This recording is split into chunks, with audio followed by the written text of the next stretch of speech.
أهلا بيكم يا أروع ناس.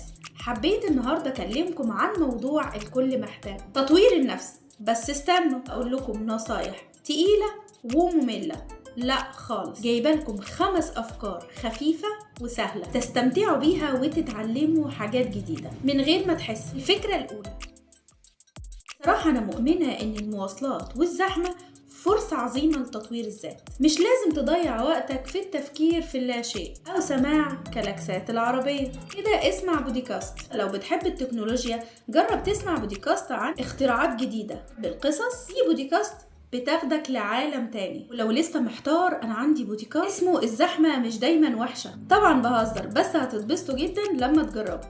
الفكرة التانية، كل الناس بتحب تقرأ الكتب بشكلها التقليدي كده. الكتب الإلكترونية دايما منقذة. ممكن تختار حاجة خفيفة تسمعها قبل النوم.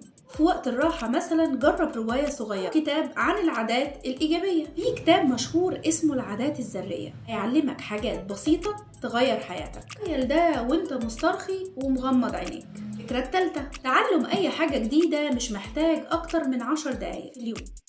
جرب مثلا تتعلم كلمة أو جملة للغة غريبة تحبها، أو لو مش في مود اللغات اتعلم حاجة تقنية زي اختصارات الكيبورد مثلا، هتوفر عليك كتير. مش لازم تكون محترف، فهم إنك تبدأ، لأن بعد فترة هتلاقي عندك مخزون جديد بدون تعب. الفكرة الرابعة، هنا هنتكلم عن راحة البال. جرب 5 دقايق تأمل أو حتى تمارين تنفس عميق. دي حاجة هتجدد طاقتك وتخليك مركز أكتر. مش فاهم يعني إيه تأمل؟ اعمل زيي وقعد في مكان هادي، غمض عينيك وفكر في أكلة بتحبها، نفس التأثير تقريبا. الفكرة الخامسة، كسر الروتين بيعمل المعجزات. جرب حاجة جديدة عمرك ما عملتها. ممكن تكون حاجة خفيفة زي مثلا تجرب أكلة جديدة، تتغير ترتيب أوضتك. أنا مرة جربت أشتغل في مكان مختلف عن العادة، شفت إني أفضل بكتير لما بشتغل مثلا في كافيه هادي. شايفين؟ تطوير النفس مش لازم يكون ممل أو معقد. قولوا الأفكار دي وشاركوني في التعليقات.